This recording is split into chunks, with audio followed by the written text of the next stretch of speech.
भरत हकारे, निज कर राम जटा निर्वारे। अनवाए प्रभु तीन भाई, भगत वत्सल कृपालु रघुराई। भरत भाग्य प्रभु कोमलताई, शेष सहस सत सकहि न गाई। भगवान श्री रामभद्र की अनुकंपा से पुनः इस वर्ष भगवती जागरण मंडल के तत्वावधान में होने वाले इस मानस सम्मेलन में आने का अवसर मिला है। सम्मेलनों में मैं जाता ही नहीं, और जब यहाँ के लिए मैंने पिछले वर्ष स्वीकार किया था ना, तो यहाँ घनश्याम जी और भगवती जागरण मंडल के कई वर्षों का जो उनका स्नेहपूर्ण आग्रह था, उसकी पूर्ति के लिए ही मैं आया था।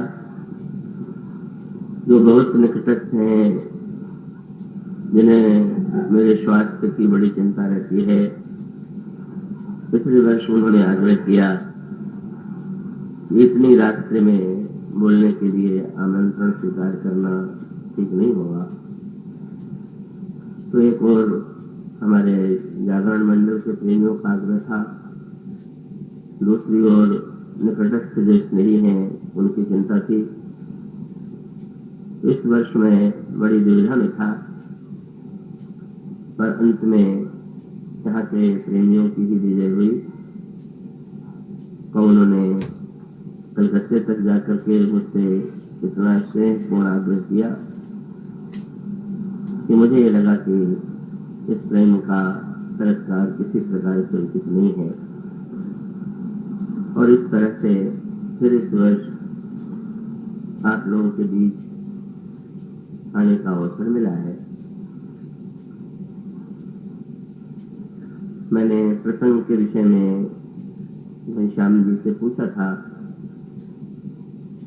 तो उन्होंने कहा कि उनके पिताजी का आग्रह है कि इस वर्ष श्री भरत के चरित्र पर चर्चा की जाए। अभी आपके सामने जो पंक्तियां पढ़ी गई हैं, उसी को केंद्र के रूप में स्वीकार करके भरत चरित्र को एक दृष्टि से आपके समक्ष रखने की चेष्टा की जाए। श्री रामचरितमानस में श्री भरत का चरित्र एक ऐसा चरित्र है कि जिसे अनगिनत दृष्टियों से देखा जा सकता है, और सभी दृष्टियों से यह चरित्र इतना विलक्षण है कि ज्ञानी, भक्त, कर्मयोगी और शरणागत मार्ग के जो साधक हैं, उन सबको यही प्रतीत होता है कि जैसे श्री भरत हमारे ही मार्ग के आचार्य। तो श्री भरत के चरित्र की चर्चा मेरे ही 3 ग्रंथों में अलग अलग भरत चरित्र पर लिखा जा चुका है, और अभी मैं यही अनुभव करता हूँ कि चाहे जितना भी उनके विषय में लिखा जाए या कहा जाए, उनका चरित्र तो अनंत है। तो अब ये जो 5 दिन हैं, उसमें श्री भरत के चरित्र को सभी दृष्टियों से देखना संभव नहीं है, पर एक शीर्षक और केंद्र के आधार पर आपके सामने बात रखी जाएगी। जो प्रसंग की पंक्तियां आपके सामने पढ़ी गई हैं, कब उस समय की हैं जब भगवान श्री राघवेंद्र लंका विजय के पश्चात श्री अवध में पधार चुके हैं, और उनके राज्याभिषेक की मंगलमयी घड़ी आ पहुंची। गुरु वशिष्ठ श्री राम से को आदेश देते हैं वे स्नान करें और स्नान करके वस्त्राभूषण से सुसज्जित होकर सिंहासन पर पधारे। जब सेवक भगवान श्री राम को स्नान कराने के लिए आते हैं तो प्रभु ने सेवकों को यह आदेश दिया कि मेरे साथ लंका से जो मेरे मित्र आए हुए हैं आप लोग पहले उन्हें स्नान करावें, और जब सेवक भगवान राम के प्रिय बंदरों की सेवा में चले जाते हैं, श्री भरत के मन में स्वभावतः प्रसन्नता हुई। अब प्रभु को स्नान कराने का सौभाग्य हमें मिलेगा। पर प्रभु ने श्री भरत को बुलाया और उनके स्नान के लिए जो काष्ठपीठ रखा हुआ था उस पर उनसे उन्हें बैठने का आदेश दिया और उनके पीछे खड़े होकर के बड़े ही स्नेह और धैर्य से प्रभु उनकी जटाओं को सुलझाने लगते हैं, उन्हें स्नान कराते हैं, अन्य दो भाइयों को भी स्नान कराते हैं। और तब अचानक गोस्वामी जी यह कह उठते हैं कि श्री भरत का सौभाग्य और भगवान श्री राम की कोमलता का वर्णन हजारों शेष भी नहीं कर सकते हैं। इस दृश्य में जो मूल संकेत है वो बड़े महत्व का है, और उस संदर्भ में मैं यूं कहना चाहूंगा कि भगवान श्री राघवेंद्र अपनी इस क्रिया के द्वारा, चेष्टा के द्वारा ये बताना चाहते हैं कि भले ही लोगों को ये प्रतीत हो रहा हो कि राम राज्य की स्थापना मैं करूंगा, कब मेरे बैठने पर राम राज्य की स्थापना होगी, पर वस्तुतः राम राज्य की स्थापना का श्रेय मानो दो दृश्य हैं और वो दोनों दृश्य एक दूसरे से भिन्न है। और श्री भरत को स्नान कराने के बाद फिर लक्ष्मण और शत्रुघ्न को भी वे स्नान कराते हैं, और उसके पश्चात प्रभु ने अपनी जटाओं को सुलझाया, वस्त्र और आभूषण धारण किए और फिर गुरु वशिष्ठ के आदेश का पालन करते हुए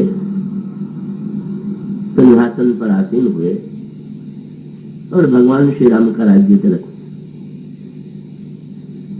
तो अपने स्नान से पहले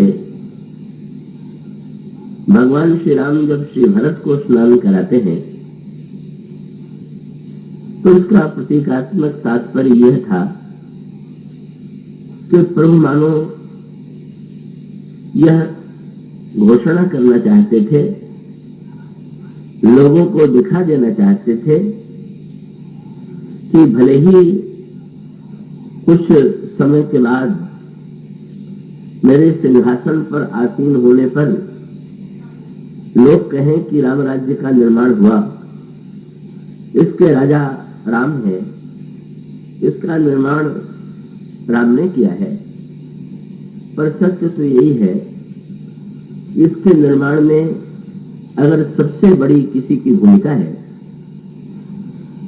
तो वो वस्तुतः श्री भारत है। और ऐसी स्थिति में श्री भारत का ही राज्य सिंहासन पर जब राजा बैठता है तो उसकी संज्ञा राज्याभिषेक के रूप में दी जाती है। पर भगवान श्री राम ने कहा भले ही लोग मेरा अभिषेक करें पर मैं तो भारत का ही अभिषेक करूंगा। और सचमुच अगर गहराई से विचार करके देखें तो राम राज्य का जो दर्शन है, जो चिंतन है, उसको साकार करने का सर्वाधिक श्रेय श्री भरत को है। का उसके सांकेतिक अर्थ पर आइए थोड़ा दृष्टि डालें। राम राज्य की स्थापना का अर्थ क्या है? जब हम राम राज्य कहते हैं तो इसके साथ साथ रामचरितमानस में बार बार इस बात पर बल दिया गया है कि श्री राम साक्षात ईश्वर है। तो ये कह सकते हैं कि राम राज्य का अभिप्राय है ईश्वर का राज्य। तो क्या सचमुच ईश्वर को राजा बनाने की आवश्यकता है क्या? क्या व्यक्ति जो है वो ईश्वर को राज्य का अधिकारी चुनेगा क्या? तो स्पष्ट है कि ये सारा ब्रह्मांड यदि भगवान का है तो भगवान तो इसके राजा है ही, भगवान तो इसके स्वामी है ही। तब हुआ ये है समाज में और हमारे व्यक्तिगत जीवन में कि जिस सिंहासन पर ईश्वर को होना चाहिए था, उस सिंहासन पर हमने दूसरों को बैठा दिया। और दूसरों का अर्थ है अपने अहंकार को, अपने अंतःकरण के मोह को।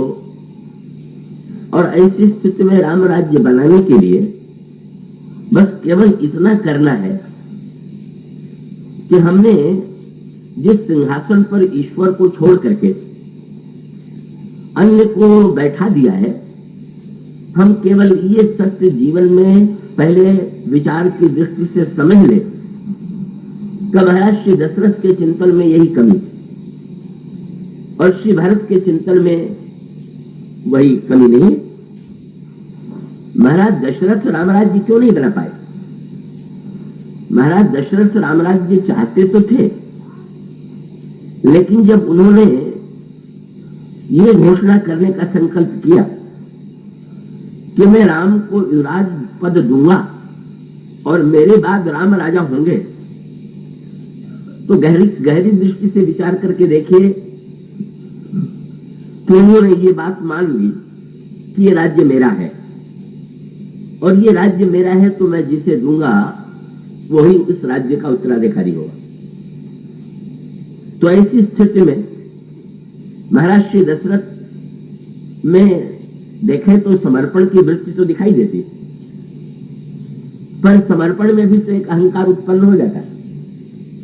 इसका अर्थ है कि हम किसी को कोई वस्तु भेंट में दें तो भेंट देना तो बड़ा अच्छा है, लेकिन भेंट देने के बाद हमारे मन में या देने के पहले में हमारे मन में ये भावना अवश्य आती है कि ये वस्तु मेरी है, और देने के पश्चात व्यक्ति के मन में इस गौरव की अनुभूति होती है कि मैंने ये वस्तु दे दिया। इसीलिए समर्पण की सर्वश्रेष्ठ स्थिति जो है का आलवंदार स्तोत्र में यमुनाचार्य जी ने एक बड़ी सुंदर बात की। उनसे कहा गया कि सब कुछ ईश्वर को सौंप देना चाहिए, तो उन्होंने यही कहा कि प्रभु, मैंने जब सुना कि सब कुछ आपको समर्पित कर देना चाहिए, तो उसके बाद मैं ढूंढने लगा कि कौन सी वस्तु मेरी है जिसे मैं आपको दूं।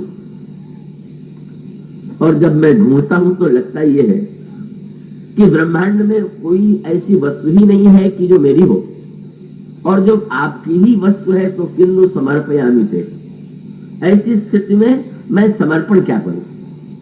इसमें समर्पण की जितनी सार्थकता है, इस सत्य को समझ लेना कि जो कुछ है वो एकमात्र ईश्वर का है, और अगर हम देने का अभिनय कर रहे हैं तो हमें इस बात का भान होना चाहिए कि हम ईश्वर की वस्तु ही, ये ईश्वर की करुणा है कि वो अपनी ही वस्तु लेने के लिए प्रस्तुत है। और उसका अभिप्राय है कि व्यक्ति यदि अपने अहंकार के स्थान पर बस जीवन में या तो अहंकार का राज्य होगा या ईश्वर का राज्य होगा। जब मैं था तब प्रभु नहीं, अब प्रभु है मैं ना। और इसका अर्थ ये है कि हमारे अंतःकरण में जब तक ये अभिमान है, जब तक ये धारणा है कि ये वस्तु मेरी है, मैं इसका स्वामी हूं, मानो ये हमारा अभिमान जो है, हमारा जो ये विचार है, यही राम राज्य में बाधक है। और श्री भरत, यही पर महाराज श्री दशरथ और श्री भरत का अंतर स्पष्ट हो गया। क्या जिस समय ननिहाल से लौट करके श्री भरत आते हैं और महाराज श्री दशरथ के जितने और जो दैहिक कृत्य थे वो पूरे हो गए, तो इसके पश्चात फिर अयोध्या के विशिष्ट नागरिकों की सभा बुलाई गई और उसमें गुरु वशिष्ठ ने धर्म की बड़ी विस्तृत व्याख्या की। रामायण में, रामचरितमानस में अगर धर्म की सबसे अधिक विस्तार से व्याख्या की गई है तो इसी प्रसंग में जो गुरु वशिष्ठ के भाषण में आपको मिलेगी।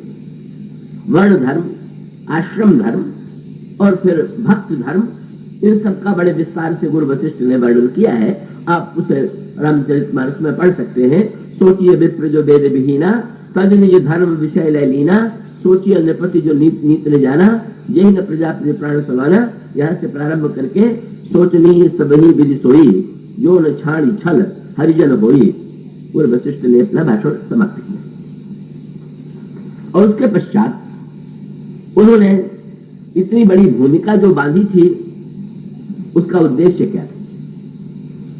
वे ये चाहते थे कि अयोध्या के राज्य को श्री भरत स्वीकार कर लें। और उन्हें यह भी पता था कि भरत का जैसा व्यक्तित्व है, चरित्र है, जैसी उनकी वृत्ति है, शायद राज्य लेने में उन्हें हिचकिचाहट हो रही है। तो उस हिचकिचाहट को मिटाने के लिए उन्होंने इतनी धर्म की विस्तृत व्याख्या की। और उसके बाद फिर उन्होंने क्रमशः अपनी बात इस रूप में रखी कि विश्व के इतिहास में अनेक धर्मात्मा हुए हैं, पर भरत, मुझे ऐसा लगता है कि तुम्हारे पिता दशरथ के समान कोई धर्मात्मा न तो हुआ है और न तो भविष्य में होने की संभावना है। गुरु वशिष्ठ का वाक्य आपने पढ़ा होगा, न भयउ न है नहीं को होनिहारा, भूप भरत जैसे पिता तुम्हारा। दशरथ जैसा महापुरुष नहीं हुआ। और उन्होंने कहा कि तुम्हारे पिता की एक बड़ी विलक्षण उपलब्धि थी। मैं आशा कर रहा हूं कि आप पूरी एकाग्रता से बात सुन रहे होंगे, जिससे वो कहीं कहीं से टूटने न पाए। उन्होंने कहा कि संसार में धर्मात्मा भी हुए और प्रेमी भी हुए हैं, पर बहुधा जो धर्म के प्रति अधिक आसक्त होते हैं वो प्रेम से भागते हैं, क्योंकि धर्म में नियम की प्रधानता है। और जो प्रेमी होते हैं वो धर्म और मर्यादा को उतना समादर नहीं देते। लेकिन तुम्हारे पिता इतने महान थे कि उन्होंने दोनों में महान कीर्ति स्थापित की। सबसे बड़ा धर्म सत्य है और सत्य के लिए उन्होंने राम का परित्याग कर दिया। तो स्पष्ट हो गया कि इतना बड़ा धर्मात्मा जिसने सत्य के लिए राम का भी परित्याग कर दिया हो, अन्य कोई दूसरा नहीं होगा। पर धर्मात्मा के साथ साथ वे इतने बड़े प्रेमी थे कि अगर सत्य के लिए उन्होंने राम का त्याग कर दिया तो राम के प्रेम में अपने शरीर का त्याग कर दिया। और इस तरह से उन्होंने धर्म और प्रेम दोनों का एक सामंजस्य अपने जीवन में स्थापित किया। भरत, तुम ऐसे महान पिता के पुत्र हो। ये बात बड़ा लक्षण भाषण है वो, और गुरु वशिष्ठ जैसा भाषण देने वाला। और फिर ये कहा कि ऐसे महान पिता के पुत्र होने के नाते तुम्हारा भी कर्तव्य तो यही है कि उन्हीं पिताजी के मार्ग का अनुगमन करो। और तब उन्होंने कहा, मैं एक ऐसा सूत्र बताए दे रहा हूं कि जो तुम्हारे पिता ने जिस मार्ग का अनुगमन किया उसी को तुम अपने जीवन में भी पा सकते हो। क्या? उन्होंने कहा, मैं जानता हूं कि तुम राज्य नहीं लेना चाहते। राज्य की अस्वीकृति में पिता के वचन का उल्लंघन होता है, और राज्य लेने में ऐसा लगता है कि शायद भक्ति या प्रेम में कमी। तो मैं एक सूत्र देता हूं, और जैसा कि होता है तर्क वितर्क की पद्धति, न्यायालय में भी होता है, अपने पक्ष में वही व्याख्याता जो कल दूसरे कानून की धारा का आश्रय लेता है दूसरे दिन बदल जाता है। तो गुरु वशिष्ठ जब भगवान राम के समक्ष राज्य का प्रस्ताव करने के लिए गए थे, तो उन्होंने ये कहा कि तुम्हें राज्य लेने में इसलिए संकोच नहीं करना चाहिए, ये तो सूर्यवंश की परंपरा है कि ज्येष्ठ पुत्र सिंहासन पर बैठता है। तो फिर ऐसी परिस्थिति में तुम ज्येष्ठ पुत्र होने के नाते सिंहासन पर बैठ रहे हो, इसमें तुम्हारे प्रति कोई उदारता नहीं की जा रही है। ये तो एक बिल्कुल परंपरा का पालन है और तुम्हारे चरित्र में मर्यादा को महत्व दिया गया है, इसलिए तुम राज्य स्वीकार करो। संयोग ऐसा कि श्री राम बन चले गए। भरत तो ज्येष्ठ भाई है नहीं कि उनसे गुरु वशिष्ठ ये कह देते कि सूर्यवंश की परंपरा है कि जेठे भाई को राज्य मिलता है। पर गुरु वशिष्ठ तो बड़े चतुर है, बड़े ज्ञानी है, उन्होंने अपने तर्क को उलट दिया। उन्होंने कहा भरत, वस्तु जिसकी होती है वो स्वतंत्र है कि वो वस्तु किसको देता है। तो यही पितु दे सो पावे तीखा, राज्य दशरथ का था, उन्होंने तुम्हें दिया इसलिए तुम ले लो। दोनों के पक्ष में तर्क। अगर जेठे को दिलाना हो तो ये परंपरा ज्येष्ठ बंधु की है, और अगर छोटे से लेने का प्रस्ताव करना हो तो ये कह दिया कि इसमें तो कोई अनुचित नहीं। तो तुम एक कार्य करो ना, तो तुम धर्म की दृष्टि से पिता के वचन का पालन करने के लिए राज्य स्वीकार कर लो, और उसके बाद मैं जानता हूं कि तुम राज्य अपनी इच्छा से नहीं ले रहे हो, तो एक काम करना, क्या कि 14 वर्ष तुम राज्य चलाओ, और 14 वर्ष राज्य चलाने के बाद सौंपते हुए राज राम के आए, राज्य श्री राम को समर्पित कर देना। तो राज्य चलाओगे तो पिताजी की इच्छा भी पूरी हो जाएगी, और समर्पित कर दोगे तो तुम्हारे हृदय की भक्ति भावना भी पूरी हो जाएगी। तो जैसे तुम्हारे पिता ने दोनों का सामंजस्य किया, तुम भी अपने जीवन में इन दोनों का सामंजस्य स्थापित कर दो। गुरु वशिष्ठ की बात बड़ी विलक्षण पद्धति में प्रस्तुत की गई थी। मंत्री भी वहां पर अयोध्या राज्य के मंत्री भी बैठे हुए थे। उन्होंने सुना तो उन्होंने राजनीति की दृष्टि से देखा। गुरु वशिष्ठ का भाषण वेद नीति के अनुकूल था, मर्यादा और धर्म के अनुकूल था, पर मंत्री तो राजनीतिज्ञ हैं। उन्होंने थोड़ा उस दृष्टि से इस भाषण को नहीं देखा, सुना। उनको ये लगा कि गुरुजी ने जो ये कहा कि राज्य ले लीजिए, ये तो ठीक, पर जो ये शर्त जोड़ दिया कि 14 बरस बाद लौटा दीजिएगा, पता नहीं भरत लौटाना भी चाहेंगे कि नहीं, और पहले से ही बात लाद दी गई, ये तो बढ़िया बात नहीं। तो एक मंत्री खड़े हो गए और उन्होंने कहा कि थोड़ा सा गुरु जी के प्रस्ताव में मेरा संशोधन है। क्या बोले? कीजिए गुरु आए तो अवश्य। अभी तक तो पिताजी की आज्ञा का ही प्रश्न था, अब तो गुरुदेव ने भी आज्ञा दे दिया, तो आप कीजिए। और धीरे से गुरु जी की महिमा भी गा दी, बोले गुरु से बड़ा कौन होगा। पर गुरु वशिष्ठ ने कहा था सौंपे हुए राज राम के आए, और इन लोगों ने बदल करके कह दिया कीजिए गुरु आए तो अवश्य कहे सचिव कर जोड़े। और आगे बोले रघुपति आए उचित जस पुण्य करब बहोड़। अब वो आएंगे और उसके बाद अब आप दोनों भाई मिलकर के निर्णय कर दीजिएगा, जैसा आप लोगों को उचित लगे, उनको लगे, आपको लगे, कर दीजिएगा। मानो वो इस बंधन में नहीं बांधना चाहते कि राज्य लौटाना ही पड़ेगा। उसके पश्चात कौशल्या अम्मा ने श्री भरत को ध्यान से देखा। श्री भरत के मुख पर तो इतनी तीव्र व्याकुलता के चिन्ह थे, वेदना थी कि वात्सल्य मई माँ ने उसे पहचान लिया। और माँ ने श्री भरत से कहा कि भरत, मैं जानती हूँ कि जो बातें गुरु वशिष्ठ ने या मंत्रियों ने कही हैं, गुरुदेव ने कही हैं, मंत्रियों ने कही हैं, शायद तुम्हें प्रिय नहीं लग रही हैं, पर पुत्र जब कोई वैद्य औषधि देता है तो औषधि के साथ साथ पथ्य भी देता है। और ये आवश्यक तो नहीं है कि औषधि मीठी ही हो, ये आवश्यक तो नहीं है कि जो पथ्य है वो मीठा ही हो, और पथ्य हमें प्रिय भले ही न लगे, पर उसे हितकारी समझ करके हमें स्वीकार कर लेना चाहिए। इसलिए उन्होंने जो वाक्य कहा वो ये था कि कौशल्या धर धीरज कहई पूत पथ्य गुरु आए सो आए। इस तरह से गुरु वशिष्ठ का प्रस्ताव, मंत्रियों का समर्थन और संशोधन, और कौशल्याम्बा के द्वारा भरत को प्रेरणा दी गई कि वे अयोध्या के राज्य को स्वीकार कर लें। अब देखेंगे ये जो दो प्रकार के विचार चिंतन में अंतर है, वो अंतर सामने आता है। क्या जब श्री भरत बोलने के लिए खड़े हुए तो श्री भरत के बोलने के लिए गोस्वामी जी ने कहा कि उन्होंने प्रारंभ ही यहीं से किया कि गुरु की तो मां तो स्वामी ही तो बानी, और बिना ही विचार करिए ही तो मानी, उचित की अनुचित किए विचारू, धर्म जाय सर पातक भारू। गुरु पिता माता की बात को तो बिना विचार ही मान लेना चाहिए, उसमें उचित अनुचित का विचार करने पर तो धर्म चला जाता है और बड़ा पाप लगता है। अब आप सोचिए, जिस भाषण का प्रारंभ इन वाक्यों से हो उसकी क्या प्रतिक्रिया होगी जनता पर। भाई लोगों के मस्तिष्क में तो वही आया, ये तो भारत भी परंपरा का पालन कर रहे हैं। सुनने वालों के मन पर छाप पड़ी कि भरत जी राज्य स्वीकार करने की बहुत बढ़िया भूमिका बना रहे, जैसे लोग कहा करते हैं कि मैं तो योग्य नहीं हूं, पर आप लोगों की आज्ञा कैसे टालूं, इसीलिए इस पद को स्वीकार कर लेता हूं। वो भी ये कह रहे हैं कि मैं तो नहीं चाहता था, पर गुरु पिता माता की बात कैसे टाले। लेकिन बाद में तो भाषण ऐसा बदला, गोस्वामी जी ने कहा वस्तुतः श्री लक्ष्मण जी के चरित्र की चर्चा चल रही थी और श्री भरत जी के, तो दोनों में विलक्षण अंतर है कि श्री लक्ष्मण जी की जो बोली वाणी होती है उसमें सत्य की तो पराकाष्ठा होती है।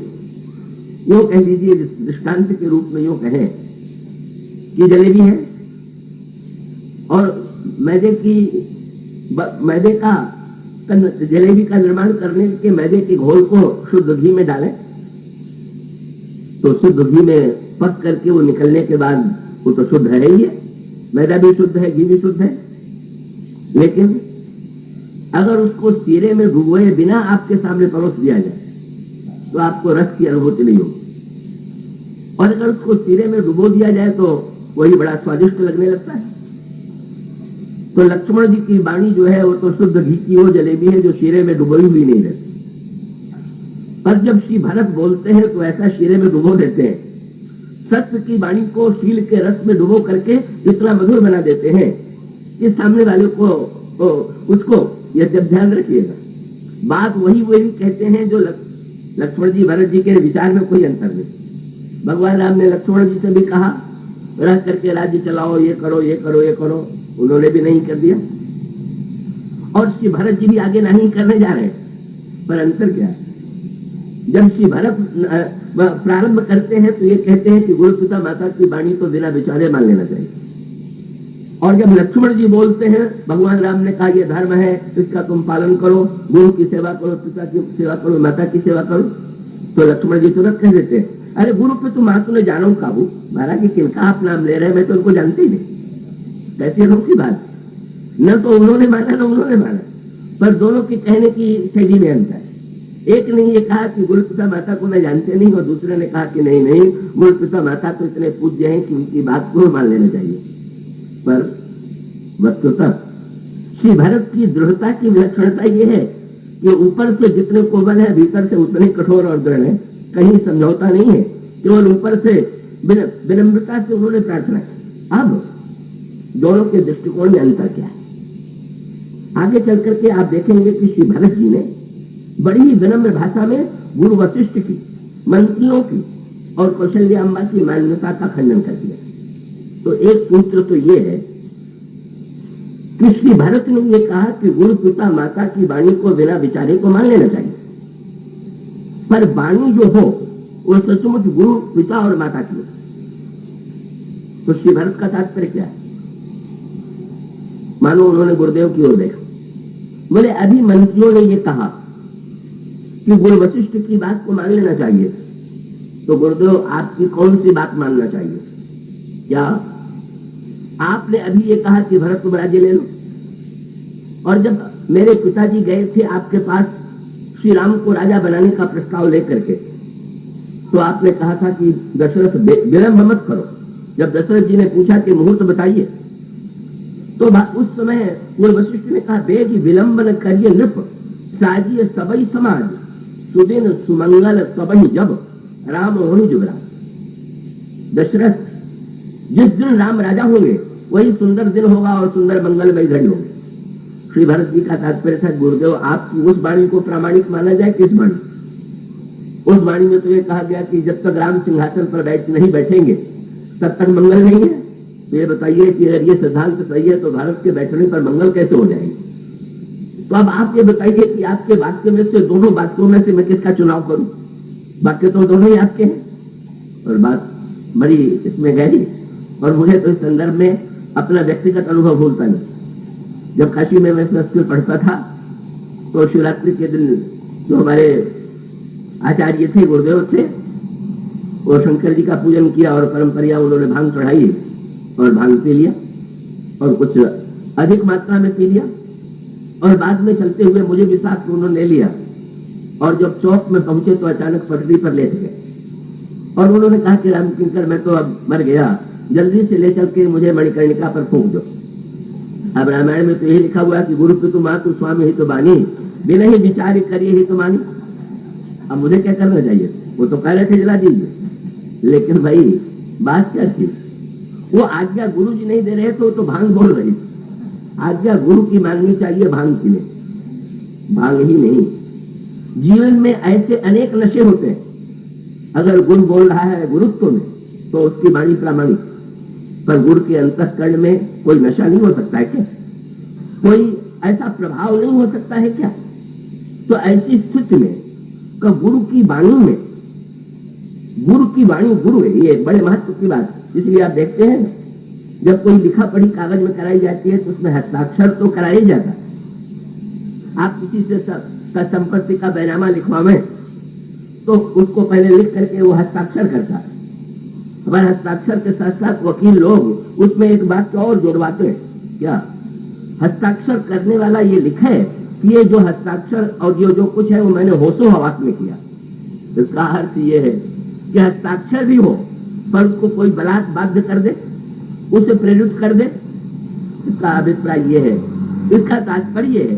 उन्होंने कहा गुरुदेव आपने जो बात पिताजी से कही थी, आपका सच्चा सिद्धांत तो वही, क्योंकि आपने शब्द यही कहा था कि मंगल और सुदिन बिना ईश्वर श्री राम के राज्य के कैसे होगा। मैं आज एक वाक्य उन्होंने बड़ा सुंदर कहा है जो और स्पष्ट कह दिया। पर मैं जानता हूं कि गुरुदेव ये नहीं बोल रहे, पिताजी माताएं नहीं बोल रही। बड़ी विनम्रता से सीधे नाम लेकर के उन्होंने कहा आज आपके लोगों के मुंह से जो कुछ सुनाई दे रहा है मैं समझ गया। क्या तुम चाहो सुख मोह बस, आप लोग किसी ममता में पड़ गए हैं। माँ इतनी वात्सल्यमयी है कि उनकी ममता उमड़ पड़ी मेरे प्रति और वे भूल गई और वे चाहती हैं कि भरत राज्य ले ले। मंत्री तात्कालिक स्वार्थ की चिंता कि सिंहासन सूना नहीं रहना चाहिए, इस उतावले पल में कहते हैं राज्य ले लीजिए। और गुरुदेव आप भी ये मान करके कि राजा के बिना राज्य कैसे चलेगा, इस समय आपको ऐसा लग रहा है कि भारत के राज्य के द्वारा उस समस्या का समाधान होगा, पर वस्तुतः आपका ये वास्तविक वचन नहीं, आपके ये वास्तविक विचार नहीं है। और उन्होंने तो लोगों से पूछ दिया कि जिस राजा का के राज्य का श्री गणेश ऐसे हुआ हो, कैसे? बोले पितृ सुरपुर सिया राम बन। कभी कभी परिवार में कोई दुर्घटना हो और उसी परिवार में कोई नया सदस्य आया हुआ हो तो लोग जोड़ देते हैं ये चरण तो शुभ नहीं है, इनके आने से ऐसा हो गया। तो श्री भरत ने कहा जिस भरत को राज्य देने की योजना से इतना अमंगल हुआ, वो जब राज्य पर बैठ जाएगा तो क्या होगा जरा समझ लीजिए आप लोग। फिर तो सुरपुर सिया राम बन और करण कचहो वही राम, तो यही से जानो मोर हित कह आपन बड़खान। ये प्रस्ताव आप लोग मेरे हित के लिए कर रहे हैं कि आपको अपना स्वार्थ दिखाई दे रहा है। मनुष्य भरत ने धर्म की एक नई दृष्टि दी। उन्होंने कहा धर्म केवल शब्दों में नहीं है, शब्दों में जो निहित तात्पर्य है वो धर्म का सच्चा तत्व है। इसी को आगे चल करके गुरु वशिष्ठ ने कहा कि भरत तुम तो धर्म के सार को जानने वाले हो। उनका अभिप्राय था कि नाना पिताजी की वाणी भी वस्तुतः उन्होंने कहा मैं मानूंगा, लेकिन पिताजी की वो वाणी जब उन्होंने आपसे ये कहा था कि मेरी एक ही लालसा शेष रह गई है कि अयोध्या के सिंहासन पर राम को बैठाऊं, ये बताइए पिताजी की सच्ची वाणी वो है कि जो मंथरा और कैकेयी ने षड्यंत्र करा करके उनसे बाध्य किया बोलने के लिए, वो सत्य है। पिताजी का वचन वस्तुतः अगर प्रामाणिक है तो वो है जो उन्होंने आपसे कहा, और आपका वचन प्रामाणिक है तो वो है जो आपने पिताजी से कहा। और माँ की ओर देख करके कहा कि माँ से ये तो माँ का विशाल हृदय है, लेकिन माँ को जब ये समाचार मिला था कि श्री राम बढ़ जा रहे हैं तो व्याकुल स्वर से उनके मुंह से ही वाक्य निकला था, सब कर आज सुकृत फल बीता, भय कराल काल विपरीता। ऐसा लगता है राम कि अयोध्या के सारे लोगों के पुण्य नष्ट हो गए और विपरीत काल आ गया। बोले माने जो कहा था उनके हृदय की वाणी थी, और आज जो कह रही हैं वो अपने उदार वात्सल्य के कारण कह रही हैं। वस्तुतः श्री भरत ने आगे चल करके कह दिया, अगर ये वाणी सचमुच आपकी होती तो मैं उसे मान लेता, लेकिन ये वाणी किसी न किसी कारण से आपके माध्यम से सुनाई दे रही है। ऐसी स्थिति में श्री भरत ने स्वीकार नहीं किया। और श्री भरत का तर्क क्या था? गुरु जी ने तर्क किया था, यही पितु दे तो पावे की का। अगर कोई वस्तु किसी के है और वो दे रहा है तो लेने में कोई संकोच नहीं। श्री भरत जी ने इसमें जोड़ दिया कि महाराज कोई व्यक्ति कोई वस्तु दे तो लेने में तो संकोच नहीं करना चाहिए, पर लेने के पहले ये तो पता लगा लेना चाहिए कि देने वाले का वो अपनी वस्तु है कि दूसरे की वस्तु उठा के दिए दे रहा। क्यों? बोले गुरुदेव आपने ये तो कह दिया कि पिताजी राज्य दे तो ले लो, पर राज्य पिताजी का था क्या? अगर उनका होता और वो देते तो आपकी बात में मान लेता, उनका नहीं है तो फिर क्या? बस यही अंतर मूल दर्शन में है।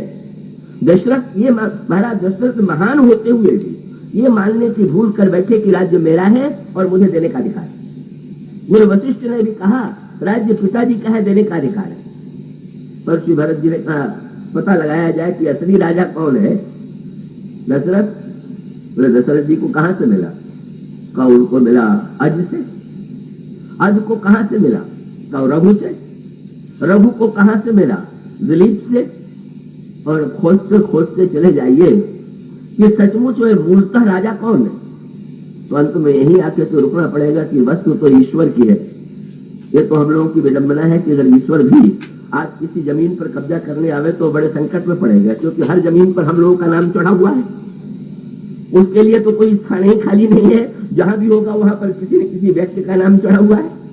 तो ऐसी स्थिति में वस्तुतः स्वामी तो ईश्वर है, पर ईश्वर के स्वामी होते हुए भी समस्या यही है कि व्यक्ति उसे अपनी मानने की भूल कर बैठा है। श्री भरत का दर्शन ये था जो उनके आगे वाक्यों में प्रकट होता है। कौन होते हैं पिताजी राज्य देने वाले? वो राज्य उनका थोड़ी है, संपत्ति उनकी थोड़ी है। किसकी है? संपत्ति सब रघुपति के है। ये राज्य ईश्वर का है, श्री राम का है। और ये संकेत देखेंगे आप कि श्री भरत चित्रकूट गए और लौट आए और राज्य चलाया। तो किसी ने श्री भरत जी से पूछ दिया कि महाराज यही बात तो गुरुजी ने कही थी, तो आप उनके कहने से ही राज्य चला लेते तो क्या बुरा?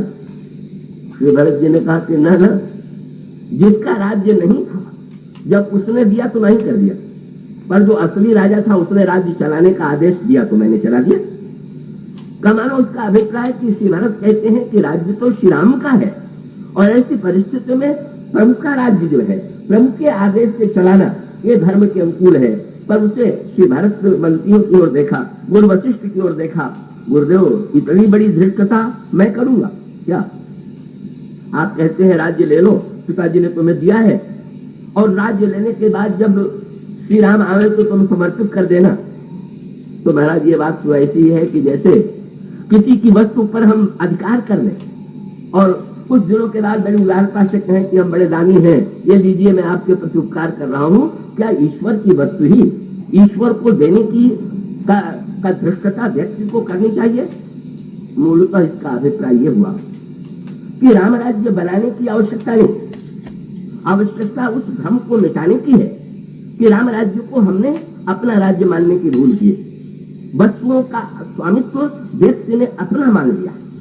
श्री भरत के राम राज्य का जो दर्शन है वो यहीं से प्रारंभ होता है, और इसीलिए तो भगवान श्री राघवेंद्र को यह विश्वास था कि सचमुच अगर कोई सही राज्य चला सकता है तो आगे चल करके वो संकेत प्रकट होता है कि श्री भरत का राज्य एक ऐसा राज्य था कि जिसमें राजा सिंहासन पर नहीं, कोई व्यक्ति सिंहासन पर नहीं, और 14 वर्ष तक राज्य चलता रहा।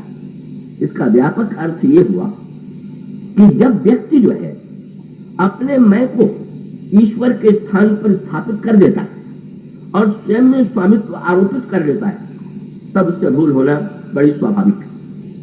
पर श्री भरत ने राज्य नहीं स्वीकार किया, और घोषणा कर दिया कि किसी ने, जब श्री भरत जी ने अस्वीकार कर दिया तो लोग इतने प्रभावित हुए कि सोचने लगे कि अरे हम लोग तो समझ रहे थे कि राज्य स्वीकार करने की भूमिका बन रही है, ये तो इन्होंने इतना बड़ा राज्य छोड़ दिया। श्री भरत जी ने देखा कि लोग ये कह रहे हैं, समझ रहे हैं कि मैं बहुत बड़ा त्यागी। देखिए, मैं आशा करता हूं आप एकाग्रता से सुन रहे हो। रागी और त्यागी ये दो हैं। तो रागियों में ममता बहुत होती है और त्यागियों में अहमता बहुत होती है। ये दो बड़े विकार हैं। अहमता माने मैं और ममता माने मेरा पद। तो रागी तो ममता वाले होते हैं, ये वस्तु मेरी है, ये वस्तु मेरी है, ये वस्तु मेरी।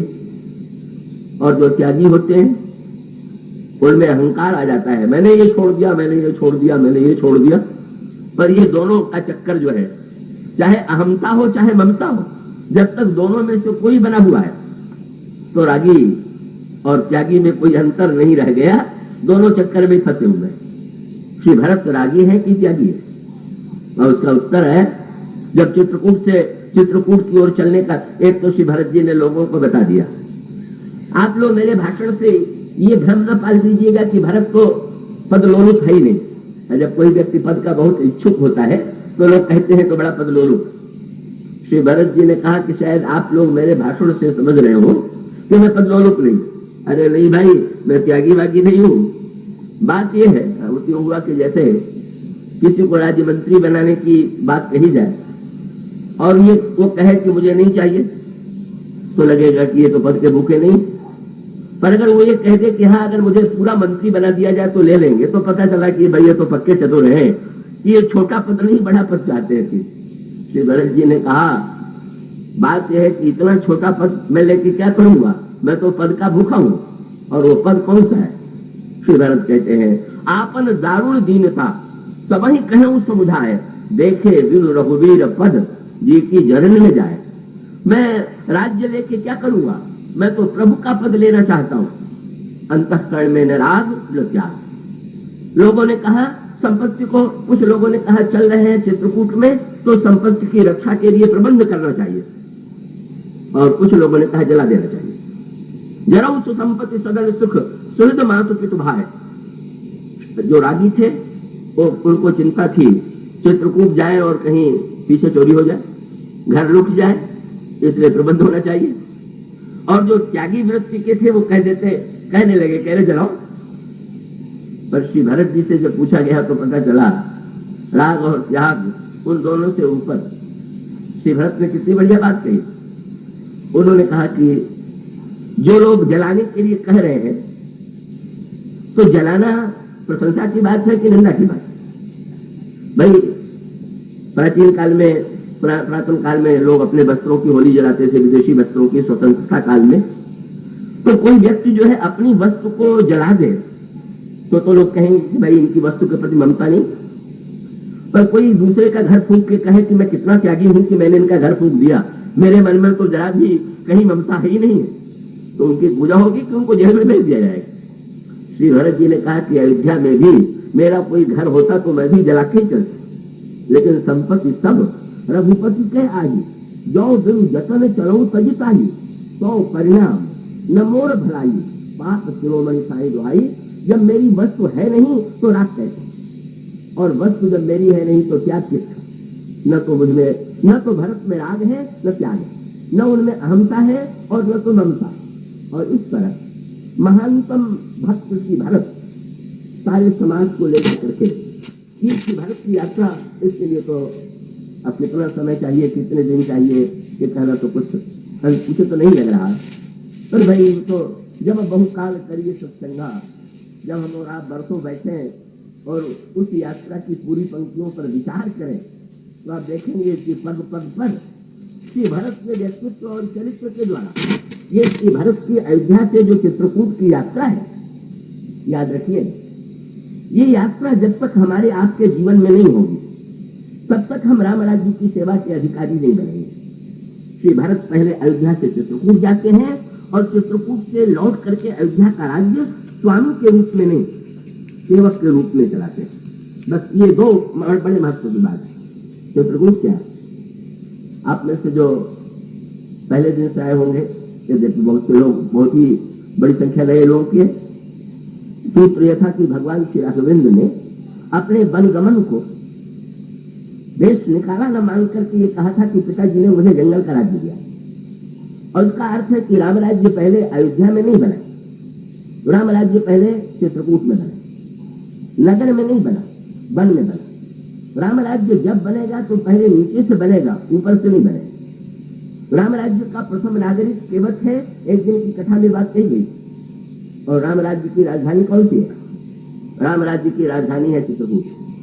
सारे अयोध्या के नागरिकों को श्री भरत राम राज्य, और वही तो राम राज्य के प्रथम नागरिक से श्री भरत का जो मिलन हुआ, वहीं से तो प्रारंभ हो जाता है। श्री भरत जो है, श्री भरत और केवट का जो मिलन था वही प्रकट हो गया। श्री भरत के आगमन को सुन करके, आने के समाचार को सुन करके, और सेना साथ में है यह सुन करके निषाद लड़ने की तैयारी करते हैं। पर ठीक हुई और वो सब श्री भरत की परीक्षा लेने के लिए गए। तो एक और निषाद राज है जो राम राज्य के प्रथम नागरिक हैं, भगवान राम के मित्र हैं, और दूसरी ओर वो श्री भरत हैं जिनके द्वारा भविष्य में राम राज्य की स्थापना अयोध्या में होगी। और दोनों का अद्भुत जो मिलन था उसमें स्पष्ट हो गया कि सचमुच निषाद राज श्री राम से कितना प्रेम करते हैं, वो तो स्पष्ट है ही। पर श्री भरत कितने अहंता शून्य है, कितना उनमें निरहंकारिता है, और धर्म की कैसी व्याख्या है। महत्व केवल धर्म की पंक्तियों का नहीं है, महत्व है कि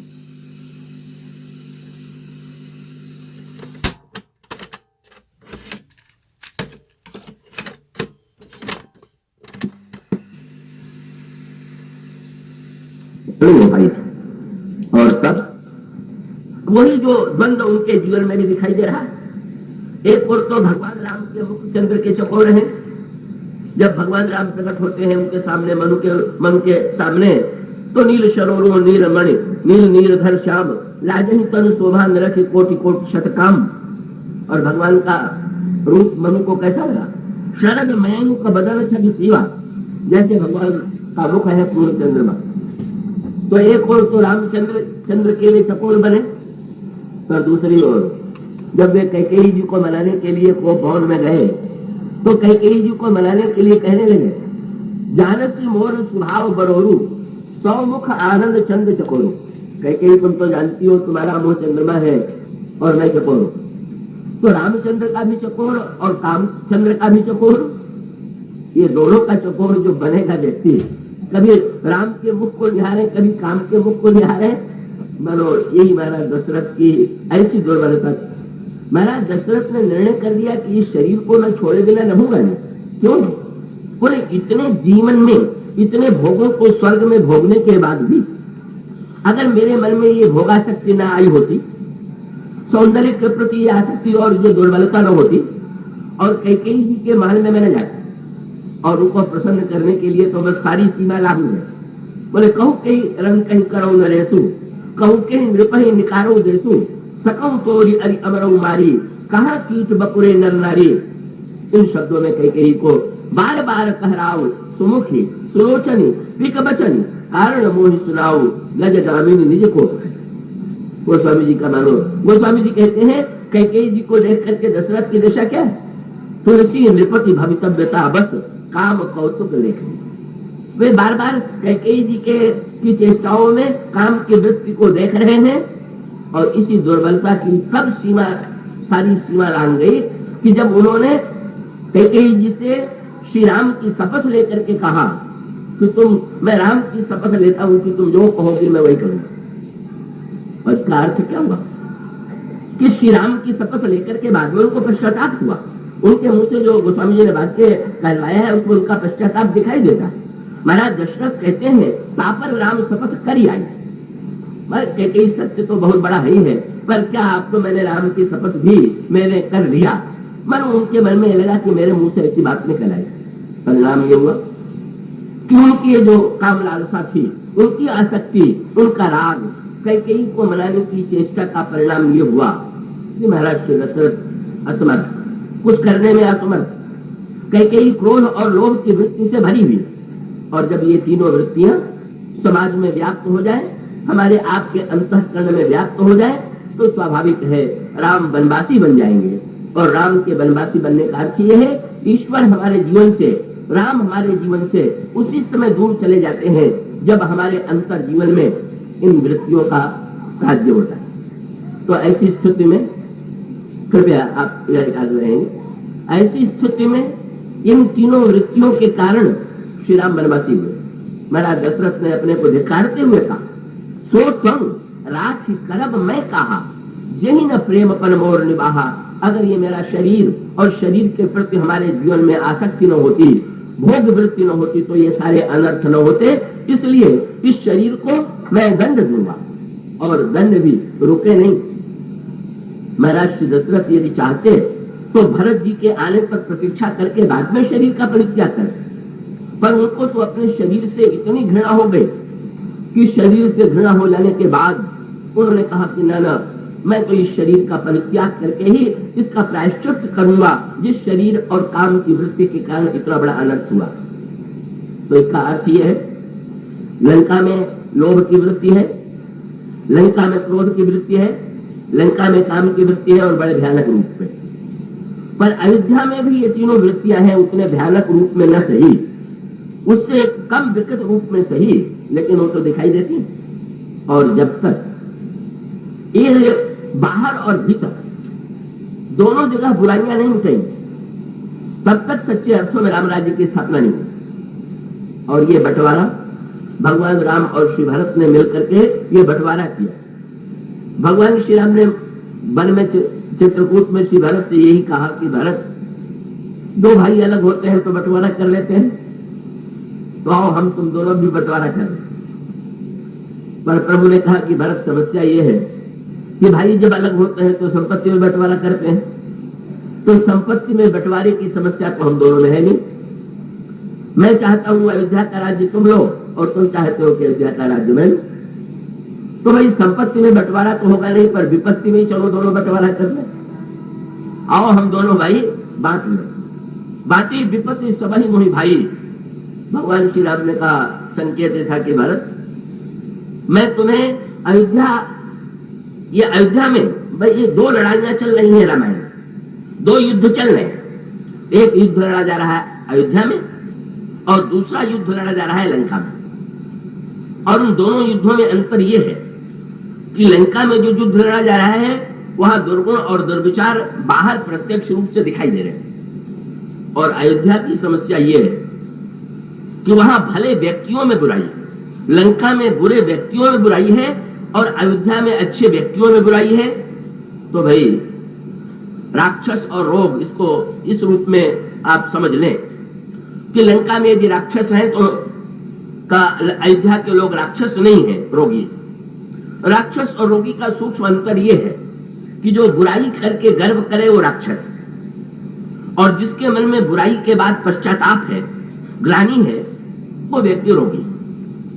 तो राक्षस को तो मारना है, ये काम भगवान राम करते, पर रोगी के साथ जो समस्या है वो तो ये है, वो तो बड़ा कठिन काम। क्या? रोग को मारना है और रोगी को बचाना है।